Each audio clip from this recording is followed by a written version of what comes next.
Amém. Antes de começar, eu queria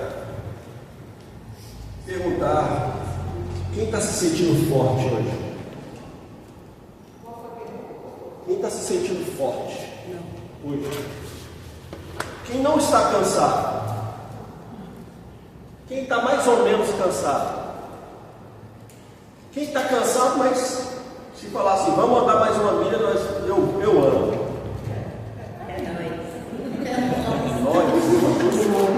Nós? Bora? Né? Queria pedir a obreira Gislaine. Eita. Vem cá, minha irmã. Eita, glória. Para quem está anotando, o título dessa reflexão é Deus fortalece o cansado. Por favor, obreira Gislaine, fique aqui em cima, por favor. Quando nós chegamos na fase adulta, nós frequentemente carregamos 3 cargas pesadas. A primeira carga pesada é do trabalho. Olha que bolsinha legal. Bolsinha legal, essa não. Pode colocar no ombro, pode carregar. Você só não pode Está cheio de brita aí. Você só não pode pôr no chão. Então, no trabalho, né, nós temos a pressão do trabalho, a cobrança por resultados, os prazos apertados, a falta de condições adequadas. Eu até reclamava com o meu chefe, né? Ele falava assim, não, porque eu preciso disso assim. Eu falei, mas se eu quer um padrão inglês, né? Padrão americano, com uma estrutura do piniquim, então compra um computador presta, né? Compra um MacBook, e aí foi mudando. Então, às vezes, querem resultados sem te dar condições. E aí ainda temos o medo de perder o emprego a qualquer momento. A falta de garantia de nos mantermos empregados e termos tantas coisas para pagar.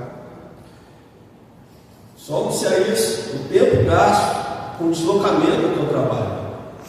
Tem pessoas que entram no trabalho bem cedo, mas tem que acordar 2 horas antes, porque perde muito tempo se deslocando até chegar ao trabalho. E gasta mais do que isso para voltar para casa. Chegamos em casa cansados, quando não chegamos abatidos ou estressados com alguma coisa que aconteceu no trabalho. E daí começamos a enxergar o trabalho como uma punição e não como uma bênção e provisão do Senhor. Olha que coisa, né?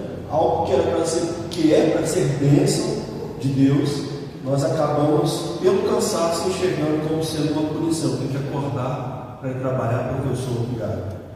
Então essa é uma das cargas que nós temos que carregar na vida adulta. A segunda carga que nós temos que carregar na vida adulta, não pode pôr no chão,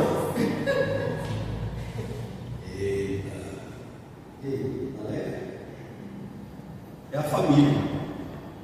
Nós temos uma responsabilidade, mas quando junta toda aquela carga do trabalho, nós chegamos em casa com a mente saturada e nós não conseguimos nos conectar com as pessoas da nossa casa e nem com Deus. A nossa mente só tem esse descanso para o corpo e para a mente, mas a responsabilidade com a família nos obriga a ter que levantar e trabalhar. Quem vai passar as roupas? Quem vai fazer comida? Quem vai limpar a casa? Quem vai cuidar do bebê? Quem vai tirar a tarefa da escola com o filho? Quem vai estudar? Quem vai jogar o lixo fora? Quem vai levar o cachorro para passear? E daí ficamos mais cansados ainda. E o cansaço rouba a paciência com a esposa e com os filhos, transformando o lar, que deveria ser um lugar de refúgio, em um ambiente de tensão e brigas. Mas nós que somos adultos cristãos, além da carga do trabalho e da família, nós temos ainda uma terceira carga. Está firme aí, você é forte? Está malhando? Não está pegando dedo? Dá umas puxadas assim. Aí só tem 15 quilos, aí puxou 80 hoje, né? Mas nós que somos cristãos, temos ainda uma carga pesada para carregar e gerenciar no ministério da igreja.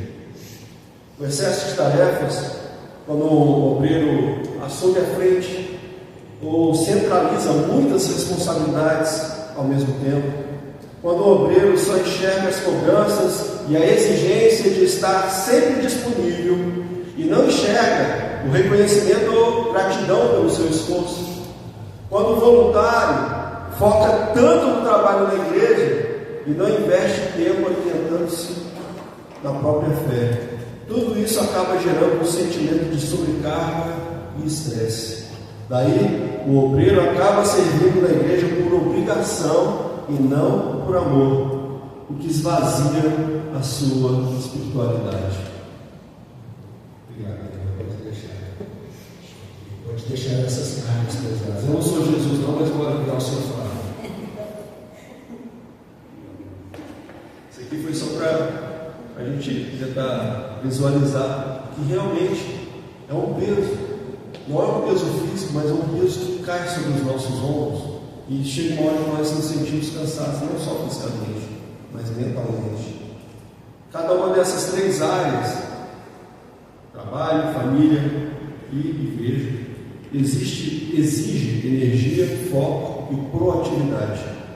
E essas três responsabilidades que pesam sobre nós, adultos, eficiência no trabalho, responsabilidades na família e proatividade na igreja, muitas vezes geram pressão e cansaço.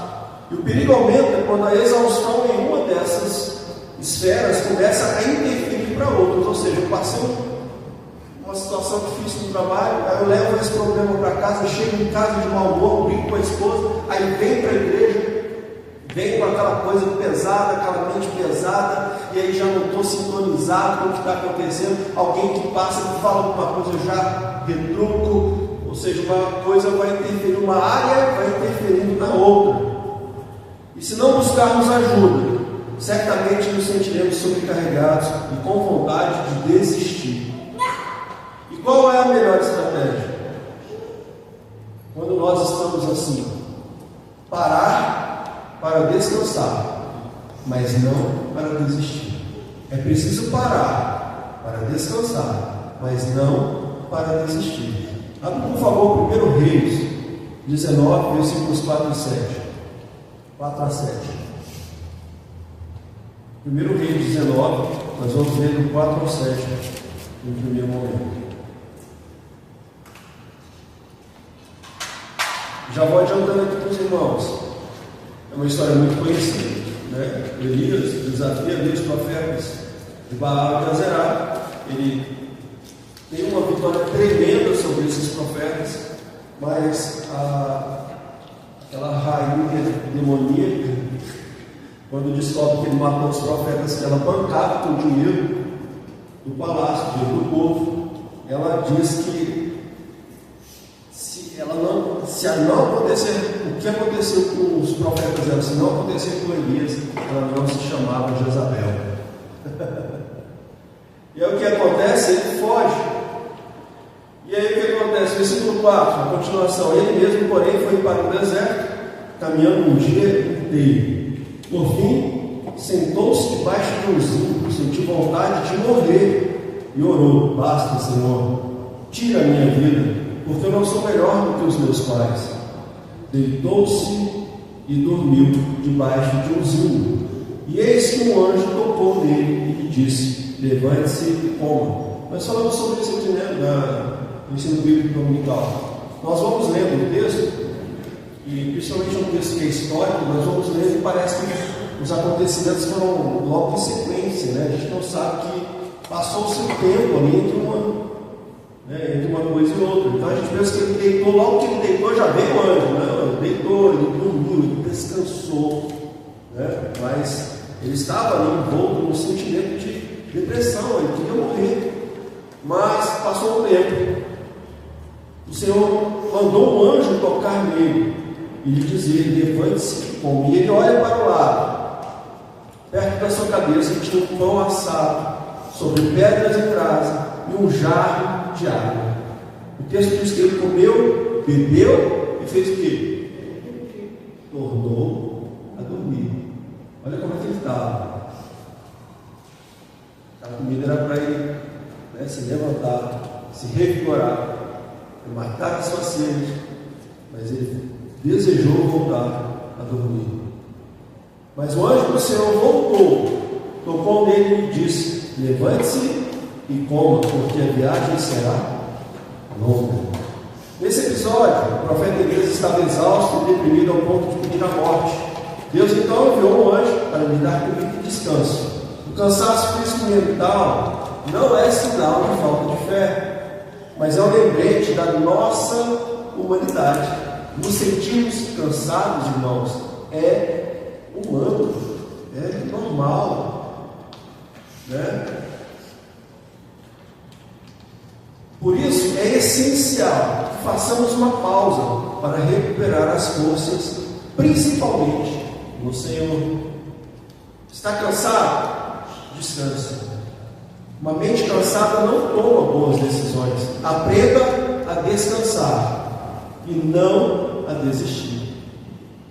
Todos nós podemos chegar a um ponto de exaustão em algum momento da vida. Quando o cansaço bate, as nossas decisões se tornam duvidosas e a nossa capacidade de julgamento cai drasticamente. E nessas horas, descansar não é um luxo, mas uma necessidade. Dar um passo atrás, respirar fundo e se recuperar é parte do processo de ser produtivo. Nós temos que parar e descansar. A nossa vida é assim. Por isso nós temos intervalo para o almoço. É um horário ali para você ter um pouquinho de refrigério. Você vai ali, vai sentar, vai comer, vai beber alguma coisa, vai ter um período de descanso, vai conversar com alguém. Até no nosso trabalho, na nossa jornada de trabalho, é obrigatório ter esse tempo para nosso refrigério.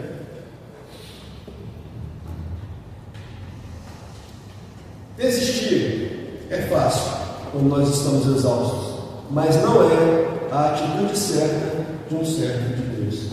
Muitas vezes nós pensamos aqui na igreja em desistir. Começamos algo, mas quando vai acumulando o peso do trabalho, o peso da família, as responsabilidades, tudo vai cair ao mesmo tempo e a gente não vai ter um tempo de qualidade, de descanso. Aí a primeira coisa que nós pensamos é em parar o serviço da igreja. Porque em casa a gente não pode parar, ficar sem trabalhar a gente também não pode. E aí a gente acha que não, mas aí na igreja eu sou voluntário, então lá ninguém pode me mandar embora, né? A gente pensa assim, mas essa não é a atitude certa de um servo de Deus. Quando as dificuldades parecem maiores e a vontade de largar tudo aumenta, muitas vezes o que nós precisamos é de uma breve pausa. Eu digo uma breve pausa porque uma pausa longa acaba virando desistência. A pausa tem que ser breve, porque senão acaba virando desistência. A pastora Rosa comentou, acho que foi no dia desse, terça-feira, né, que ela, quando teve a vitória, ela não queria vir no primeiro mês, no segundo mês ela também não queria. Eu tive que meio que, né, falar assim: você fica em casa e eu levo a vitória.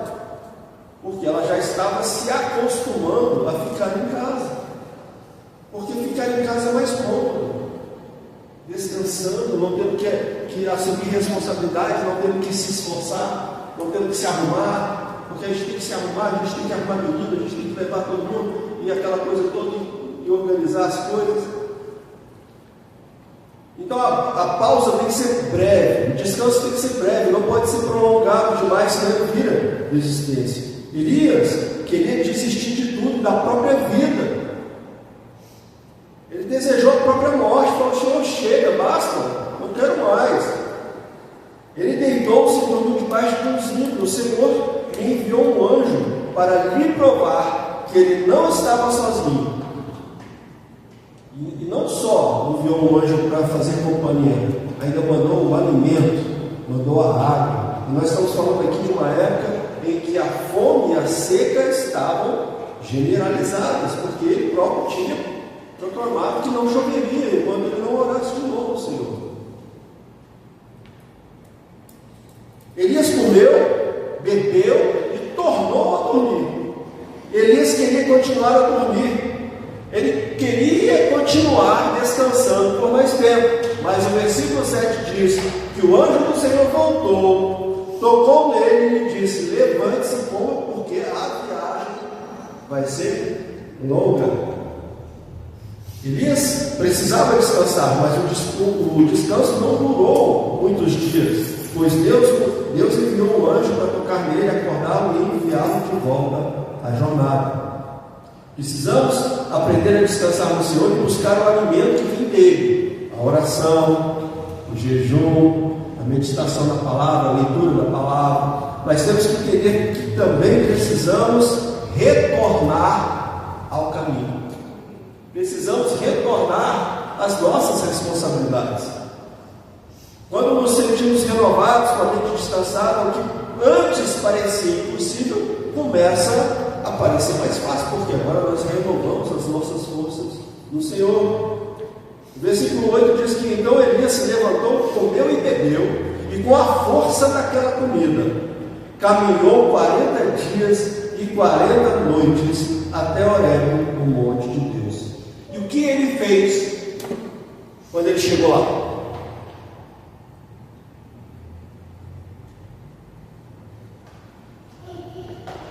Versículo 9: ali entrou numa caverna onde passou a noite.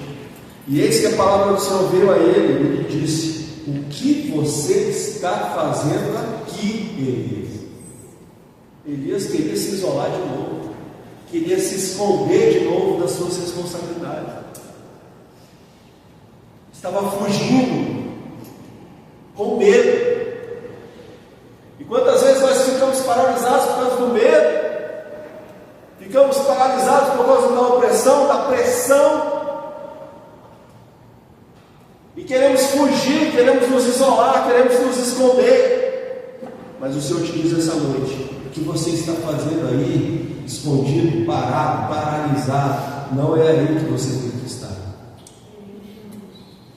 Elias queria entrar numa caverna e se isolar de tudo e de todos novamente. Elias ainda não tinha entendido a diferença entre descansar e desistir. Desistir é abandonar o caminho.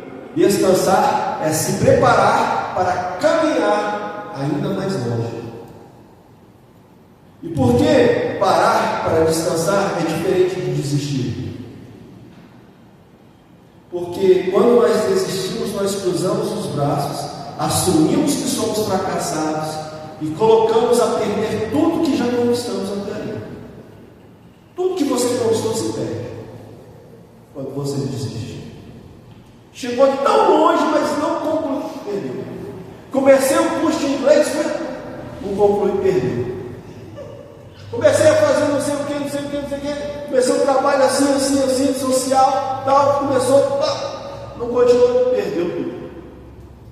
Comecei um trabalho de teatro com as crianças, tal, parou, cruzou os braços, perdeu tudo. Tudo para. Mas quando descansamos, buscamos em Deus a renovação da nossa fé e das nossas forças, Ele, o Senhor, fortalece o cansado.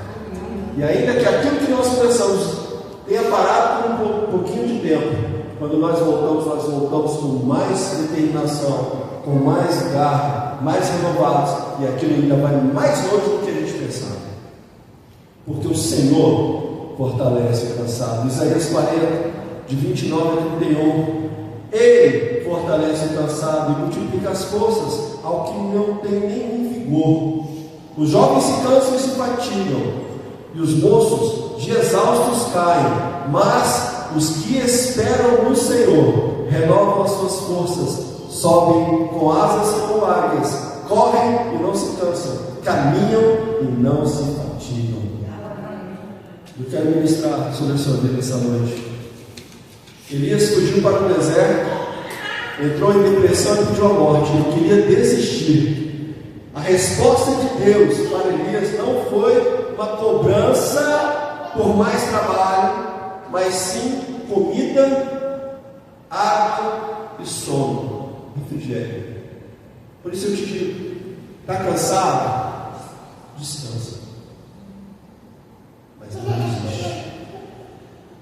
Nós não estamos aqui para sobrecarregar ainda mais você, porque a palavra de Deus até nos ensina isso, que nós não devemos quebrar, né? A cana que já está, né? Mastigar, esmagar a cana que já está quebrada.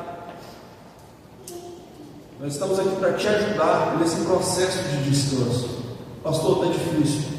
Pastor, não estou conseguindo. Pastor, estou precisando respirar, não estou conseguindo sozinho, não estou dando conta. Pastor, preciso de ajuda. Pastor, preciso de mais gente. Pastor, preciso... Então, nós estamos aqui para te ajudar nesse processo. Descanse, mas não desista. Deus tratou primeiro com o corpo da mente do profeta, mas depois do merecido descanso, renovou o seu chamado. Descansou? Agora corre. Corre que eu preciso de você. Sabe por quê? Você é profeta. Você tem uma responsabilidade sobre essa nação. Descansou? Ok, agora volta. Sabe por quê? Você tem uma responsabilidade. Não adianta falar que ama a Deus se você não ama o próximo. Amar a Deus é servir ao próximo. A forma que nós demonstramos é servir ao próximo. Descansou? Volta, me ajuda. Preciso de você. Elias entrou numa caverna, se isolou e ficou lá, se lamuriando com Deus sobre os seus feitos, sobre suas frustrações e sobre os seus achismos, sobre os seus feitos. Eu tenho sido muito zeloso com o Senhor. Ou seja, Senhor, olha aqui, não está olhando não o que eu estou fazendo. Eu sinto tão zeloso. Olha aí, acabei de matar os profetas de Baal, de Azerá. Acabei de renovar a aliança do povo. Olha eu aqui, Senhor. E ficamos nos lamuriando, contando para Deus. Olha só, tanto de coisa que eu estou fazendo, quem está vendo, nem o Senhor. Ficou se lamuriando sobre as suas frustrações, porque os filhos de Israel deixaram a tua aliança. Ficou ali com seus achismos. Só tem eu de profeta nessa terra, e estão querendo me tirar a vida, Senhor. Só eu que faço aqui, só eu que trabalho aqui, só eu que tiro. Ficou se lamuriando para Deus. Mas a resposta de Deus, sabe qual foi? Sai daí, sai de dentro dessa caverna, sai de dentro de você mesmo e fique diante do Senhor no monte. O Senhor não chamou Elias para o vale, chamou para o monte, para o alto do monte. É lá que você vai encontrar o Senhor, é lá que você vai encontrar o seu refúgio, é lá que você vai encontrar o seu refrigério. Não é ciscando que nem caminha, é voando no alto, que nem as águias. Foi para isso que o Senhor te chamou, para voar nas alturas. Por favor, queria que os irmãos se colocassem de pé. Eu quero pedir aos pastores que peguem o óleo, nós vamos ungir vocês.